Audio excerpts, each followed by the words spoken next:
So it was announced yesterday by Adam Schefter that John Lynch, Shanahan, and the 49ers have now given Jimmy G and his team the right to go find a trade.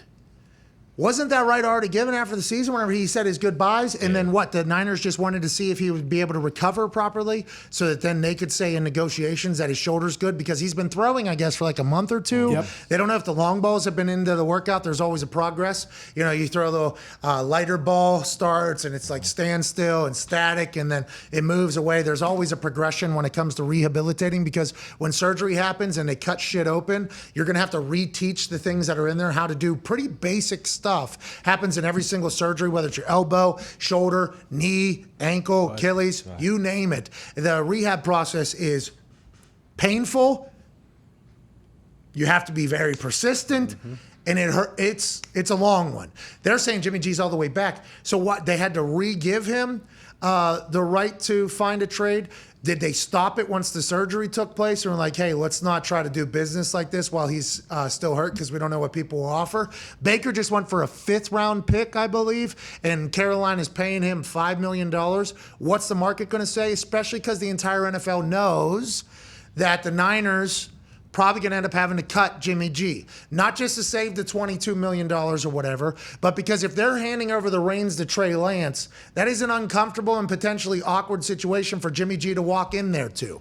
He'd been the starter for the last few years, NFC championship games. He's beloved by everybody. He's already said his goodbyes, but now that same personality, same beloved guy, same leader is supposed to sit there and be like, no, this is Trey Lance's team. Maybe he's able to do it because he's good paisan, it seems like. He's a good guy. But in my experience, I think teams have to know who. Because if Trey has bad practice, Trey has multiple bad training camp days, Trey has bad preseason, bad week 1, bad week 2, week 3, week 4, which rookie quarterbacks could have, and still turn around by the end and be good, by the way. How loud will it get? Not only the fans, but also in the locker room. Players are like, hey, I don't know how many years I have left. Okay, you're trying to develop this guy. We got a team. Jimmy G, who's taken us to an NFC championship game a couple times. Call him whatever you want. And we all love him. Get his fucking ass in there. I just don't believe that the Niners are going to want to do that, especially because John Lynch, former player, Shanahan grew up in the league. They kind of, I think, understand that that's potentially a thing. So will anybody trade with them and give anything up and automatically take on the $20-some million contract? Probably not. But how cool would it be if... How about this one? Okay. You start piecing things together, and we did this morning. It was a nice little exercise. Dayball was with the Patriots. Yes. When Jimmy G was with the Patriots. Yep.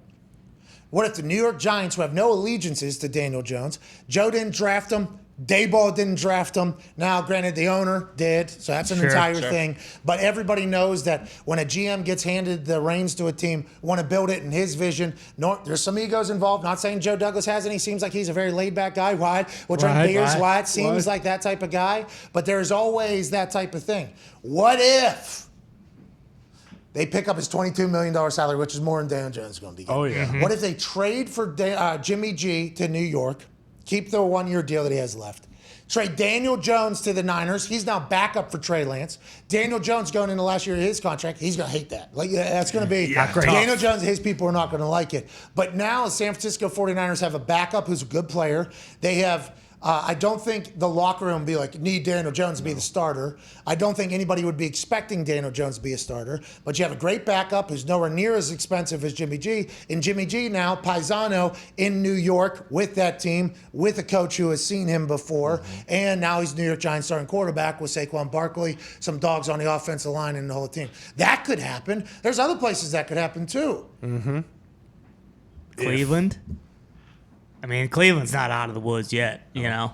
Why wouldn't you go get him if, I mean, at this point, how much money do they already have invested into their quarterback room? You might as well, like, if they think that they're in a position where they can really go, and then if Deshaun only is suspended 8 games, like, if you get Jimmy G and you go 5-3 or 6-2 in Deshaun's absence, I think they'd probably be pretty interested in that. Who do you think, Tone? I thought, like, there's a couple ways that I was thinking. Either is there a team out there that has a good enough roster that they can win the Super Bowl, and if they think that, hey, insurance if our quarterback gets hurt, or like I like Mariota, but I think Jimmy G's obviously a better quarterback than Mariota, and if the goal is to win fucking football games, then maybe the Falcons or something like that. There's not a lot of teams where I think there's a situation where the starters, where Jimmy's that much better than the starter, but I think Atlanta's maybe one of them, but they also just drafted Ritter, so like, is that a situation too, like there? And there's another, like, there's only been one other team that's been in the quarterback conversation for Baker Mayfield,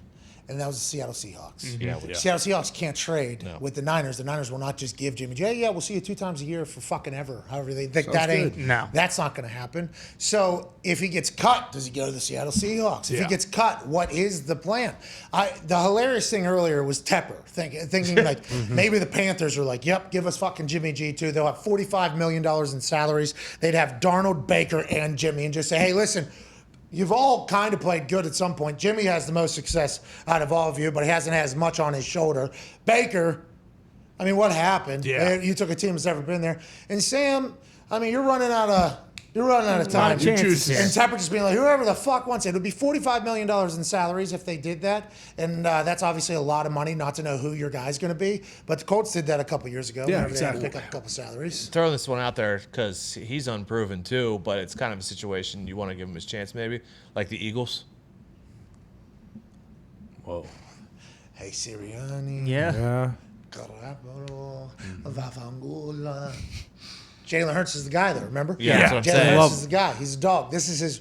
But we've all agreed that he has 1 year, right? Right. This is his year to prove because the team has gone all in. They traded for a big-time wide receiver. They've invested on the back end. Feels like it's not on fire like it has been in the past. Healthy. What if the Eagles pull the trigger on Jimmy G? Huh? That could be something. By the way, Jalen Oh, yeah. could be. Wow. Oh, I think that locker room would be like. That'd be tough. That'd be tough. Yeah, I know. That's interesting. Yeah, I think he's going to get cut, and then I think he's going to end up in Seattle because Seattle has, a pretty damn good offense that he would probably fit into pretty well with DK Metcalf and Lockett. They got Chris Carson. So the Niners have to act like they're not going to cut him, right? Have to. Yeah. They have to. Right now, for any leverage at all, they have to be publicly, we'll keep him. Like, hey, Jimmy G is beloved around here.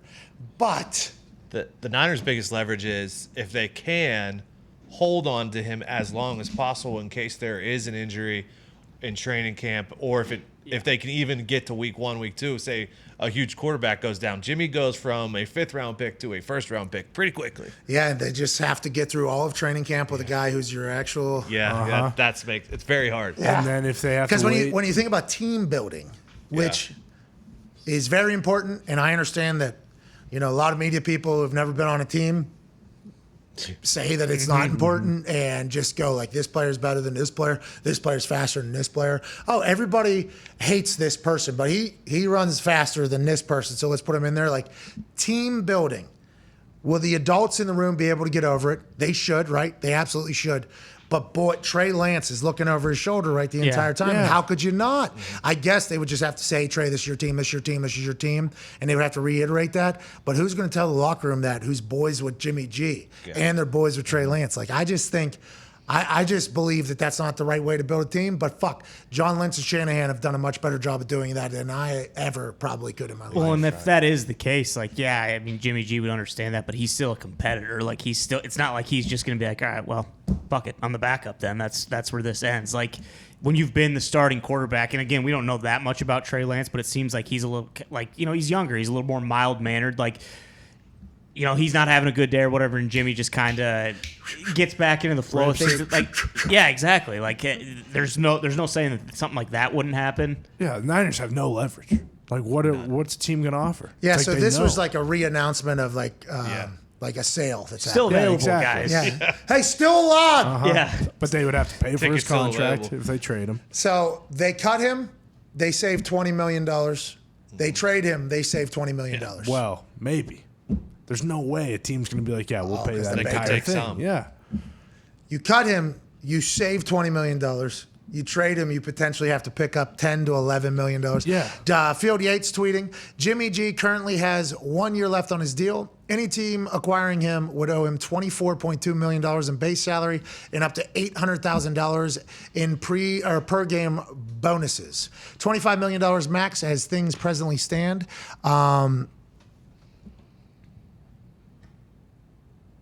Giving Garoppolo's agents. Oh, that's just a re-announcement. Yeah.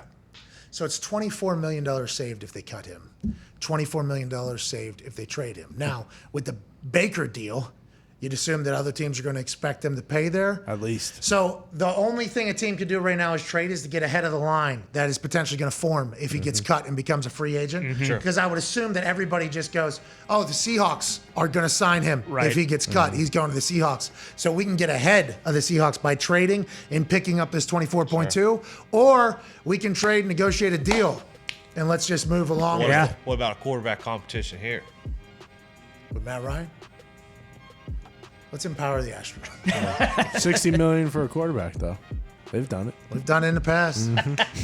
All right, we're back with Hour 2 on the other side with AJ Hawk and Dan Orlovsky and more sports talk. Really drew out the great. yaw. That's great. You know what I mean? I felt pretty good about that one. That Jimmy G shit's fascinating. Oh, yeah. Because business-wise, they don't have any leverage other than a team thinking that the Seahawks are going to get there before them. And nobody wants Pete Carroll would probably have another quarterback that is – no, not Drew Lock and Geno Smith aren't, but I think all parties would be pretty pumped if Jimmy G went to the Seattle Seahawks, including like DK and them. Yeah, he's like proven way more than those other two. But and like teams know this though. Super Bowl. There's not going to be. I feel like the Niners are just going to have to take whatever deals on it, and it's not going to be good for them, but it's going to prevent them from trading them or from him Him going signing to Seattle because the Seattle. Niners now have to think. Exactly. Hey, if we let this guy walk, are we fucked? What if it's ours pay you stay? We'll pay you stay home for a year. Thanks. Like John Wall down there in Houston. Yeah.